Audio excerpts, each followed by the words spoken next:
wow అయ్యయ్యో అయ్ బాబోయ్ గదా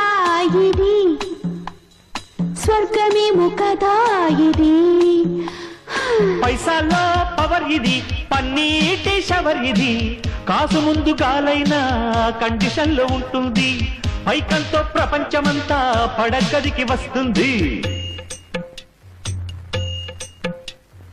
మబ్బులతో పరుపును కుట్టి పాలనురుగు దుప్పటి చుట్టి పరిచి ఉంచిన పానుపు చూస్తే మేలుకోవా కలలన్నీ తందత్తరదా తందత్తరదా తందత్తరదా తందత్తరదా తందత్తరదా తందత్తరదా